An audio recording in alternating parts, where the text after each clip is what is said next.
Why? It's an African one. Yeah. Beats by Amazon. Yemi, Alade. For me. And then two, people eating in their cars. Like literally, you would see someone, French fries and a drumstick, and they're driving and they're eating. And I was like, what in the world is that? Serafina, did you have a boyfriend when you were in Ghana? Am I putting in a lot of trouble? Yeah, right no, now? you're not. A very interesting experience. Okay. In one of the past jobs that I held, my colleague literally goes ahead and says how Mary was not born in a hospital. Mary was actually literally born in a field. And it was so funny because initially I thought she was joking. You know, we're talking about, you know, babies and giving birth in hospitals and all that. And we've never had that conversation with her. And she goes ahead and she says, but it's like Africa, people are just born in the field. Like Mary was born in the field. And You're like, I realized she isn't actually joking. She's very serious about it. And I realized at that moment, the ignorance was unbelievable. Yeah. So back to the question itself. Yeah. What are some of the most ignorant questions that you have been asked? I think I get this pretty much every year. A question like this. I used to get it a lot when I was in high school. Where did you learn to speak good English like that? I know. You can tell me about that. Yeah. Where did you learn to speak good English like that? And I would just look at them like.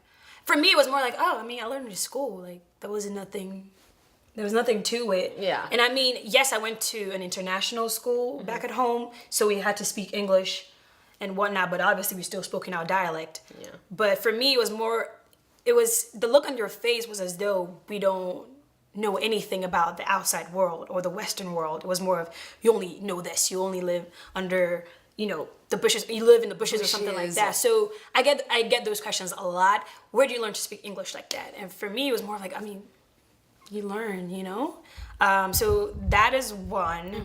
Another is, what kind of houses do you guys have? I honestly, I kid you not, I've had that question of, how the huts and stuff like that in the village. I'm like, I didn't grow up in a village. I grew up in a city with a house with running water and electricity. I mean, yes, electricity will go off a little bit. I know, right? Not a little bit. Too much. Too many You have to times. iron your stuff the day before, charge your phone the day before, Or a week before. A week before. If you know you're going to talk to Bae, you make sure you charge the thing. We had that, but for me, that was all I knew. Yeah. Obviously, when I came here, my eyes were also open and all that jazz, but I was more like, yo, go see for yourself. It's not bad. Yeah. We don't live in huts like that. Yes, we have the villages and everything like that, but I think some people just see the media and think that that's how Africa is when they see the kids that are, hungry and are skinny. And when I'm like, no, go home, go see what's out there. And I think the thing is, they always just tell, it's funny, I don't know if you feel this way, but sometimes I feel like whenever they're saying stories about Africa, it's really just, they'll go to the slums, they'll go to the villages, they'll talk about famine and hunger, but they're actually really positive things that actually come from there. There's a lot of love, there's a lot of unity and community. The community is there. Like for me, if my parents were to leave, my neighbors are going to take care of me. It's just, they don't even have to ask them. They just take care of me. If I do anything wrong, they report me to my parents. So you get that sense of community that I love so much. So don't just take the media's word for it. That's true. And I think the other very ignorant thing that I've come across is how they always say, it's like, where are you from? I'm from Africa. And to me, I find that to be very ignorant because we are from Africa has a number of countries. Like we never say when we talk to an American, we never say, where are you from? We don't refer to them to where they come from as a continent. We don't say, are you from North America? No, we say, are you from the United States? Are you from a particular country? So I got to this point where anytime someone would say, oh my gosh, Mary's from Africa, I'm like, I'm from Kenya. And it's in the east of Africa, and that is in the continent of Africa. So it was kind of sort of, initially I used to be like a bit cocky about it, but but somehow I came to understand, you know what, to be quite honest, it's just a bit of ignorance about it, and maybe instead of being cocky about it, I could actually just try and use the opportunity to educate them about it, and that's worked out really well. And I mean, I just don't take it personal anymore. When somebody says, oh yeah, I'm going to go visit Africa, I'm just like, oh, really? Where? So there's a song by Simi that I love so much. love don't care. And Don't care. love don't care. She says, love don't care who you be, where you Is it an from. African artist? It's a Nigerian artist. Oh. Oh, I love Simi. Simi, I love you. Her voice Is so soothing.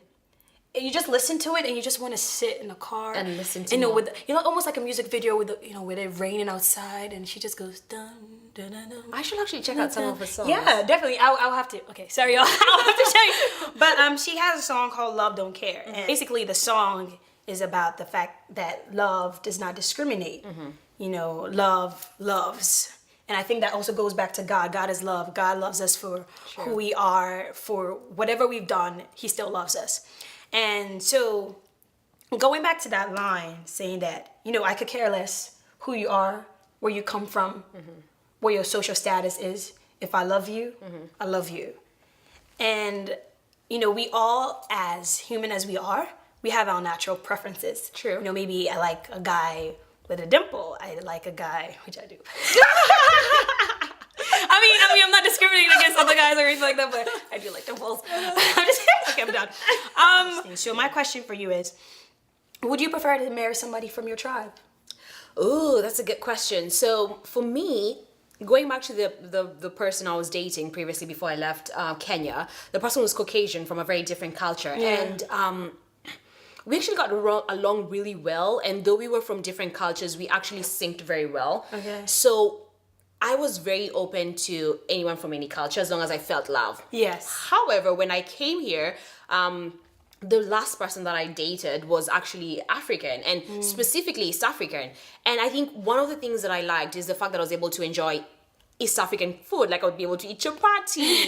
I would be able to, and just be able to enjoy East African music or African music in general. So I think when I look back, I was like, oh wow, in my past relationship, because the other person was of a very different culture, we weren't able to both of us sit together and enjoy East Africa, like Diamond Platinum, or listen to Ali Kiba or Sauti Soul, and both of us dance to it. And so I realized from my past relationship, the recent one, I really did enjoy the fact that we could be able to eat African food, dance to African music, Share some African jokes, like inside jokes that some people and also the best part about it is just be in the mall, speak Swahili. It's like someone's passing there and you're like, Yamani, yule, and then we're laughing and it's like no one knows what we're saying. So I think I really enjoy that.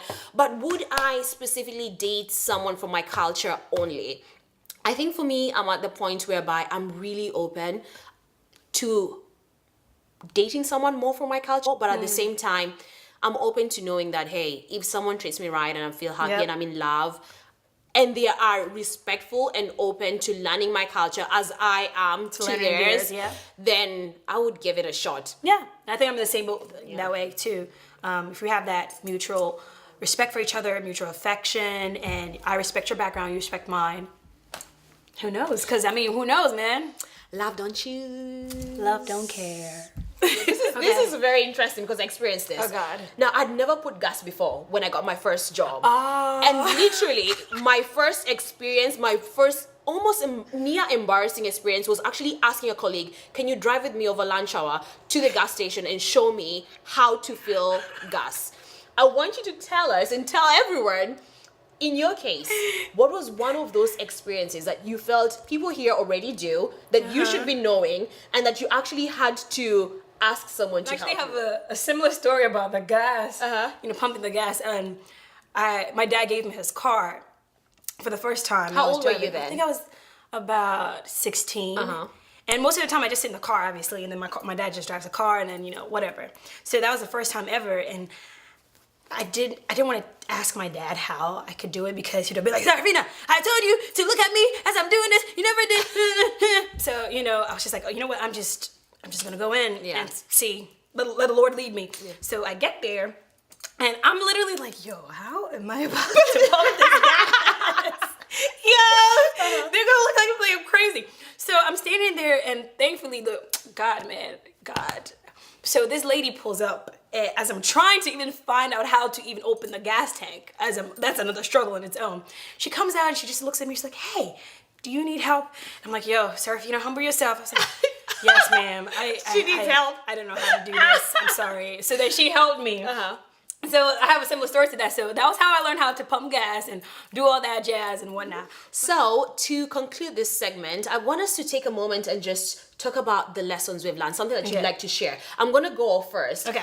For me, one of the things that I've learned that I'd like to share out there is when you come here, we speak differently. We have a different accent. And the one thing that's gonna be very common that I had to learn to adjust to is everyone's constantly asking you, where are you from? Anytime you open your mouth, where are you from? Or you speak differently. Initially, I used to take that very negatively. But then what I came to do is, for me, and this worked really well, is I use it as a networking opportunity. So anytime anyone would come and say, oh, wow, you speak differently, where are you from? I didn't take that negatively anymore. I would go like, wow, yeah, I'm actually from Kenya. It's in the east of Africa. Yeah. Have you been there before? Yeah. And then it would always spark a conversations. And I can tell you, I know about 10, 15 people in my life today where how we became friends or how we got to know each other was from that one question.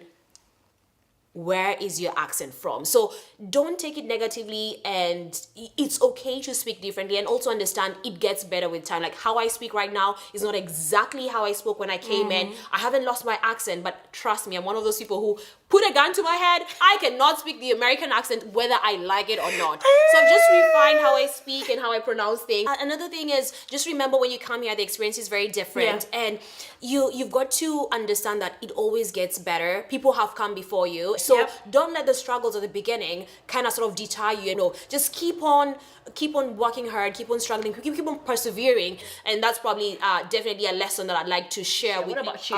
Awesome.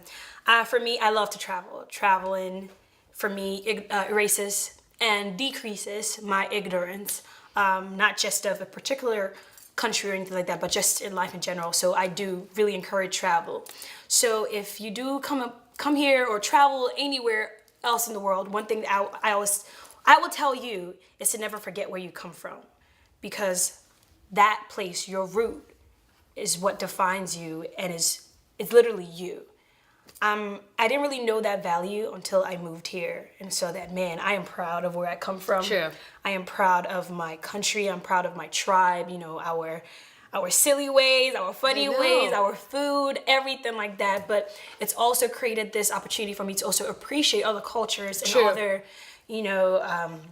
other people and their accents and all these different things. And I'm one to ask you, where are you from? Oh, like I'm very intrigued by questions like that. If you're from some place, I'm like, oh, I don't know about that place, tell me. Yeah. And I love that. And me knowing my roots helps me to better foster a great relationship with another person from a different culture, because it's like we're sharing something together. You're giving me something, I'm giving you something back. It's like, ooh, nice. I know. We made some salad. If you want to hear more, if you want to ask me more questions, I am going to be launching my YouTube channel very soon. But in the meantime, if you want to know when that's going to be happening, follow me on my Instagram. Thank you guys so much for tuning in, and we hope that you learned something about us, and we hope to hear it from you also. Own who you are, use those as networking opportunities to educate people about where you are from, and stand loud and proud. Never forget where you come from, no matter where in the world you go. As Yemi and Sauti so said, anywhere you go, London, USA, nowhere be like Africa. Nowhere be like home. Never forget what And remember, it only gets better day by day. Gets better. I'm only getting better. Anywhere you go, London, USA. Nowhere be like Africa. Nowhere be like home. Anywhere you go, New York, Chicago.